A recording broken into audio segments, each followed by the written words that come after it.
Hello my dear students, बच्चा party कैसे हैं आप सभी का एक बार फिर से माय सीबीएसई गाइडेड के यूट्यूब चैनल पर स्वागत है। मैं आपका अपना Mahina Nagar physics expert. Today we will discuss vector form of Coulomb's law. कौन सा बच्चा पार्टी क्या डिस्कस करेंगे? Today we will discuss vector form of Coulomb's law. क्या है vector form of Coulomb's law? अब ये क्या न्यू आ गया? तो आइए हम सीखते हैं क्या न्यू आ गया। तो यहां पर हम डिस्कस कर रहे हैं vector form of Coulomb's law. Coulomb's law के कौन से फॉर्म के बारे में डिस्कस कर रहे हैं बच्चा पार्टी? Vector form. तो जैसे मैंने वेक्टर सुना मेरे माइंड में आया मैग्नीट्यूड और क्या आया? डायरेक्शन। मतलब एक ऐसी क्वांटिटी जिसके पास मैग्नीट्यूड भी होता है और डायरेक्शन भी होता है, वो कौन सी क्वांटिटी होती है? वेक्टर क्वांटिटी होती है बच्चा पार्टी। कौन सी क्वांटिटी होती है? Vector quantity. मतलब कहने का मतलब ये है कि मुझे vector form of Coulomb's law निकालना है, मतलब मुझे मैग्नीट्यूड तो बताना है, मैग्नीट्यूड के साथ साथ क्या बताना है बच्चा पार्टी? डायरेक्शन भी बताना है। तो आइए हम सीखते हैं किस तरीके से हम बताएंगे। तो यहां पर देखिए मैंने लास्ट टॉपिक डिस्कस करा था क्यू और क्यू नोड। किस किस के बारे में डिस्कस करा था? क्यू और क्यू नोड। तो क्यू नोड को सपोज करो थोड़ी देर के लिए यहाँ पर Q1 है और यहाँ पर क्या है? Q2 है। यहाँ पर Q1 है और यहाँ पर क्या है? Q2 है और दोनों के बीच की डिस्टेंस क्या है? R। According to the Coulomb's law the force act between two charges is electrostatic force. The force act between two charges is electrostatic force. तो यहां पर जो फोर्स है वो क्या है? K Q1 Q2 upon R square, और इसकी यूनिट क्या होती है बच्चा पार्टी? न्यूटन होती है। मैंने वहां पर Q naught upon R square लिखा था, बट मैं क्यू की जगह Q1 ले रहा हूं और क्यू नोट की जगह पर क्या ले रहा हूं? Q2 ले रहा हूं। तो सिंपल सा हो गया के Q1 Q2 अपॉन में क्या आ गया? आर स्क्वायर आ गया। तो यदि आगे हम डिस्कस करें तो ये फॉर्मूला केवल क्या देता है? मैग्नीट्यूड देता है। ये फॉर्मूला केवल क्या चाहिए? देता है मैग्नीट्यूड। बट मैं वेक्टर फॉर्म की बात कर रहा हूं, इसलिए मुझे मैग्नीट्यूड के साथ साथ क्या चाहिए? डायरेक्शन भी चाहिए। मैग्नीट्यूड के साथ साथ मुझे क्या चाहिए? डायरेक्शन भी चाहिए। तो डायरेक्शन पता करने के लिए मैं क्या करूंगा? तो डायरेक्शन पता करने के लिए सिंपल सा तुम लोगों ने 11th क्लास में रीड करा था, जो भी फॉर्मूला लिखा उसके साइड में यूनिट वेक्टर लगा दो। तो यूनिट वेक्टर एक्चुअल में यूनिट वेक्टर का मीन्स क्या होता है? यूनिट वेक्टर क्या बताना चाहता है हम लोगों को? तो बच्चा पार्टी यूनिट वेक्टर एक्चुअल में हम लोगों को क्या देता है? डायरेक्शन देता है।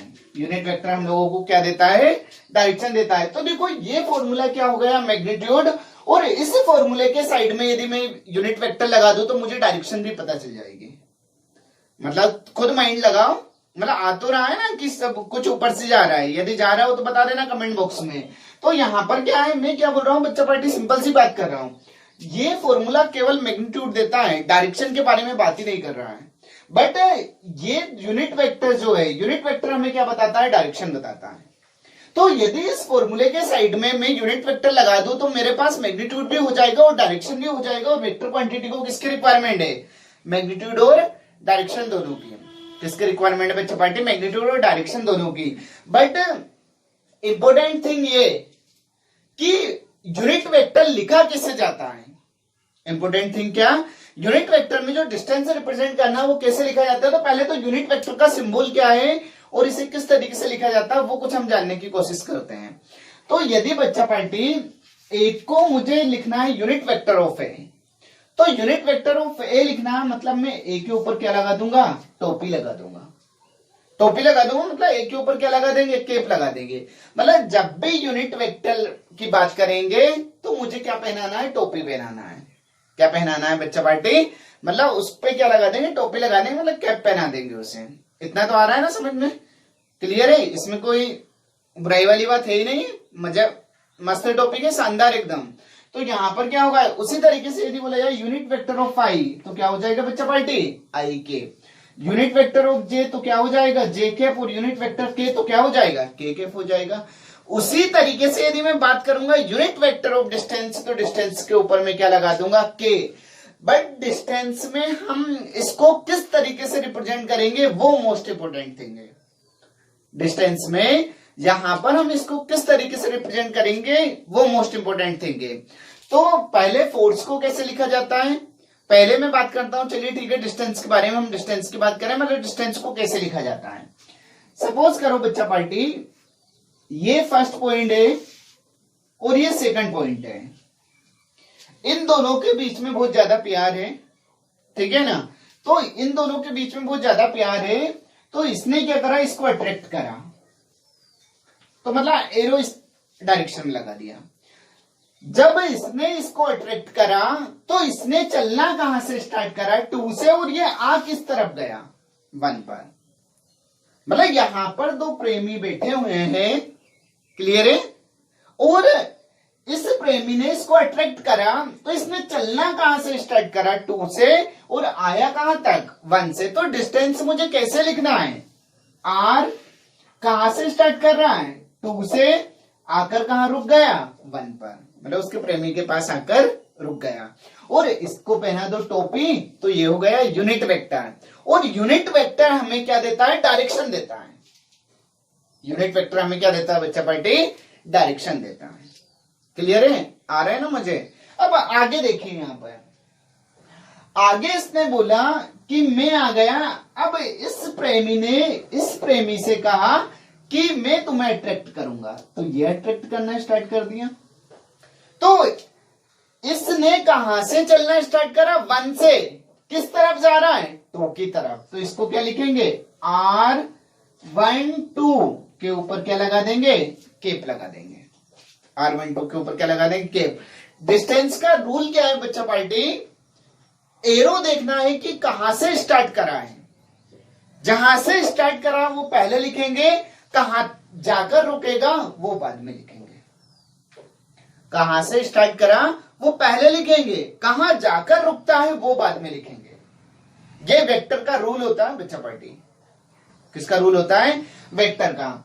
तो जब एरो ए से लगा था तो ये हो गया R21, जब एरो ए से लगा तो ये हो गया R12, तो ये क्या हो गया, R12। इसमें कोई चुकाने वाली बात नहीं है या कोई चमत्कार नहीं हो रहा है, सिंपल सी बात है, समझो सही उसे। एरो इस तरफ लगा मतलब R21, एरो इस तरफ लिखा मतलब R12। अब वेक्टर का एक रूल होता है बच्चा पार्टी, वो रूल क्या होता है वो ध्यान रखो। यहां पर ये R21 है, इस प्रेमी ने, लवर ने यहां से चलना इसकी तरफ स्टार्ट करा, पर इसकी फैमिली वाले आ गए, तो ये जबरदस्ती इसको इधर लेके जा रहे हैं, मतलब इसकी डायरेक्शन चेंज कर रहे हैं। तो जब उसकी डायरेक्शन को वो चेंज करेंगे तो वो लवर को कुछ न कुछ लॉस होगा, क्योंकि यदि किसी के साथ जबरदस्ती वर्क करते हो तो कुछ न कुछ लॉस होता है। और लॉस के लिए कौन सा सिंबल यूज करा जाता है, नेगेटिव सिंबल यूज करा जाता है। मैथ्स बाबा में लॉस के लिए कौन सा सिंबल यूज करा जाता है, नेगेटिव सिंबल यूज करा जाता है। तो मतलब यदि ये 1 से 2 की तरफ आ रहा है और मैं यदि 2 से 1 की तरफ ले जाता हूं तो मुझे कुछ नहीं करना है, वहां पर लॉस होगा, इसलिए उसको क्या कर दूंगा, नेगेटिव कर दूंगा। तो ये R21 लिखा है, यदि इसको R12 बनाएंगे, जैसे इसको मुझे बनाना है R12, तो ये यहां पर क्या आ जाएगा, नेगेटिव आ जाएगा। सेम कंडीशन में इसकी फैमिली वाले इसको इधर लेके जा रहे हैं, तो इसको R21 बनाएंगे तो यहां पर भी क्या आ जाएगा, नेगेटिव। मतलब यदि 12 लिखा है और 21 बनाना है तो मुझे कौन सा सिंबल यूज करना है, नेगेटिव का सिंबल यूज करना है। तो ये कुछ जनरल सी कहानी है जो तुम लोगों को याद होना ही चाहिए, एक जनरल सी कहानी जो तुम लोगों को याद होना चाहिए। एक और जनरल से फिनोमिना की यहां पर हम बात करते हैं, जो न्यूटन बाबा ने बताया था। न्यूटन बाबा ने ये बताया था एक्शन रिएक्शन फोर्स में, जैसे यहां पर ये 2 ब्लॉक है, ये है फर्स्ट ब्लॉक, ये है सेकंड ब्लॉक, ये सेकंड ब्लॉक हो गए, ये फर्स्ट ब्लॉक हो गए। यदि ये दोनों इक्विलिब्रियम कंडीशन में है तो जितना फोर्स ये ब्लॉक इस पर लगा रहा है उतना ही फोर्स ये ब्लॉक इस पर लगाता है, तभी ये इक्विलिब्रियम कंडीशन में है, अदरवाइज नहीं होंगे, अदरवाइज नहीं होंगे। क्लियर है बच्चा पार्टी। यहां पर Newton's third law, action reaction force. तो यदि ये सेकंड वाला ब्लॉक ये फर्स्ट वाले ब्लॉक के ऊपर रखा हुआ है तो इसमें क्या फिनोमिना जनरेट होता है, ये देखिए। यदि ये दोनों इक्विलिब्रियम कंडीशन में है, तो यदि दोनों इक्विलिब्रियम कंडीशन में है तो मतलब सेकंड फर्स्ट पर जितना फोर्स लगाता है, फर्स्ट ही भी उतना ही फोर्स सेकंड पर लगाता है। क्या है बच्चा पार्टी, सेकंड जितना फोर्स फर्स्ट पर लगा रहा है, फर्स्ट भी उतना ही फोर्स सेकंड पर लगा रहा है। तो इसको लिखा किस तरीके से जाता है, फोर्स किस पे हम बात कर रहे थे, 1 पर, तो फोर्स किस पर लग रहा है, 1 पर, किसके कारण लग रहा है, 2 के कारण। तो ये हो गया फोर्स ऑन 1 ड्यू टू 2। और यहां पर फोर्स किस पे लग रहा है, 2 पर लग रहा है, किसके कारण लग रहा है, 1 के कारण। यदि ये दोनों इक्विलिब्रियम कंडीशन में है तो F12 plus F21 is equal to कितना आ जाएगा, 0। मतलब sum of the whole forces is 0। मतलब इन दोनों पार्टिकल पर जितना फर्स्ट वाला पार्टिकल सेकंड पर फोर्स लगाता उतना ही सेकंड वाला पार्टिकल फर्स्ट पर फोर्स लगाता, बट दोनों की डायरेक्शन क्या है, अपोजिट है। तो यदि एक को पॉजिटिव लेंगे तो दूसरे को क्या लेंगे, नेगेटिव ले लेंगे। मतलब सेम कंडीशन में ये है कि ये दोनों फोर्स आपस में इक्वल है।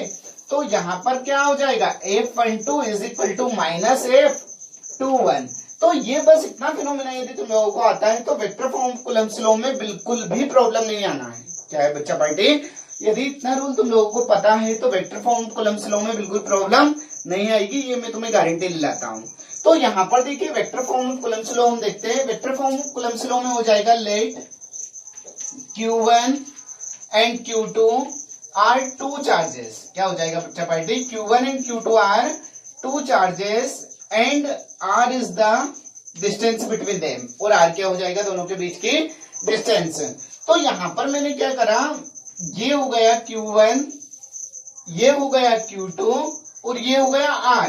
तो मैग्नीट्यूड बताने के लिए मैं ये फॉर्मूला यूज करूंगा, F is equal to K Q1 Q2 upon R square. और यूनिट तो तुम लोगों को पता है ऑलरेडी क्या होती है, न्यूटन होती है। तो मैं यहाँ पर बात कर रहा हूँ, देखो ये भी प्लस मैग्नीट्यूड का, ये भी प्लस मैग्नीट्यूड का, दोनों को मैं कौन से मैग्नीट्यूड का ले रहा हूँ, प्लस मैग्नीट्यूड का लेता हूँ। ये भी प्लस, ये भी प्लस, दोनों के बीच में दुश्मनी। जब दोनों के बीच में दुश्मनी तो इसने इसको रिपेल करा, मतलब 1 इस 2 पर कुछ न कुछ फोर्स लगा रहा है। तो पहले हम क्या निकालेंगे बच्चा पार्टी, फर्स्ट कंडीशन में force on Q2 due to Q1। मतलब फोर्स किस पे निकालेंगे, Q2 पर, किसके कारण निकालेंगे, Q1 के कारण। तो देखिए क्या हुआ, यहां पर हो गया Q1, ये हो गया Q2, दोनों के बीच की डिस्टेंस कितनी हो गई, R। तो यहां देखिए बच्चा पार्टी, फोर्स इस पर लग रहा है, किसके कारण लग रहा है, 1 के कारण। दोनों के बीच में दोस्ती दुश्मनी, मतलब इसने इस पर फोर्स इस डायरेक्शन में लगाया। तो इस फोर्स का नाम क्या हो जाएगा, फोर्स किस पे लग रहा है बच्चा पार्टी, 2 पर, किसके कारण लग रहा है, 1 के कारण। तो कितना हो गया, F21। तो F21 कितना आ जाएगा बच्चा party, F21 is equal to K Q1 Q2 upon R square. But हमें और तुम्हें ये नहीं भूलना है कि हम vector form of Coulomb's law के बारे में रीड कर रहे हैं। किसके बारे में पढ़ाई कर रहे हैं हम, vector form of Coulomb's law. तो vector form of Coulomb's law में मुझे मैग्नीट्यूड तो पता चल गया, बट मुझे डायरेक्शन भी पता करना है।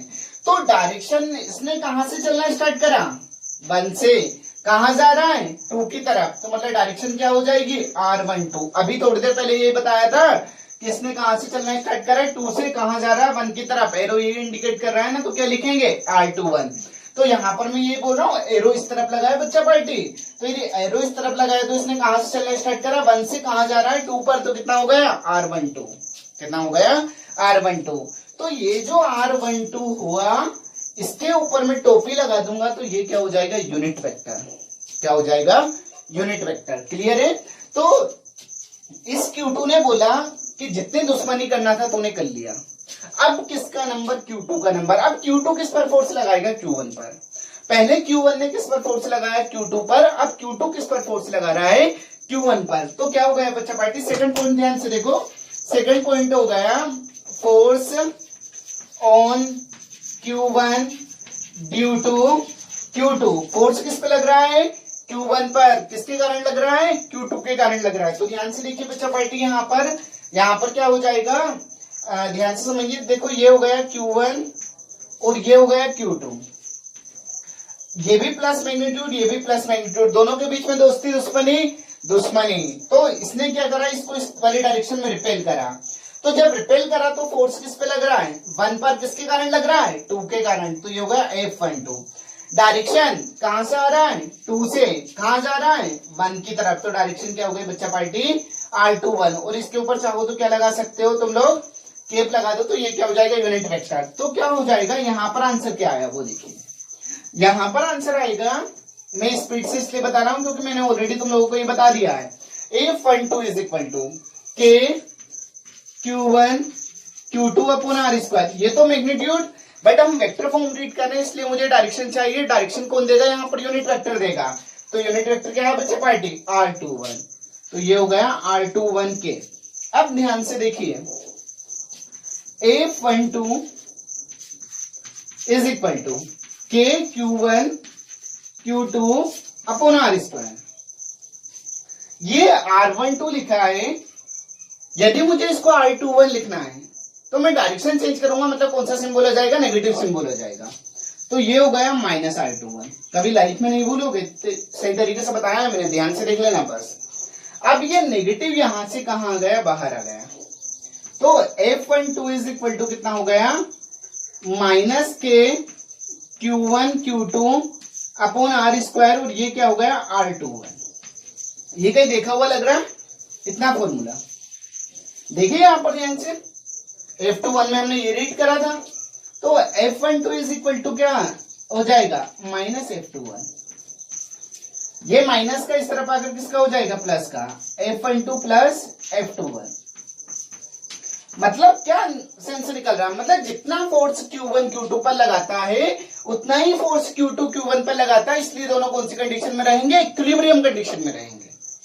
कौन सी कंडीशन में रहेंगे बच्चा पार्टी, इक्विलिब्रियम। क्योंकि न्यूटन थर्ड लॉ यही तो बताता है, न्यूटन थर्ड लॉ यही तो बताता है, यदि एक फोर्स इस वाली डायरेक्शन में लग रहा है और इसके जस्ट अपोजिट फोर्स इस डायरेक्शन में लगता है, वो दोनों इक्वल मैग्नीट्यूड के हैं, तो बॉडी क्या रहेगी, इक्विलिब्रियम कंडीशन में रहेगी। बॉडी कौन सी कंडीशन में रहेगी बच्चा पार्टी, इक्विलिब्रियम कंडीशन में रहेगी। तो बस ये तुम लोग फोकस करो तो ये तो अपने आप ही आ जाएगा, उस पर फोकस करो तो ये तो तुम लोग खुद ही कर लोगे सोल्व। क्लियर है, थैंक यू वेरी मच बच्चा पार्टी। अच्छा लगा हो तो लाइक करिए, ठीक है।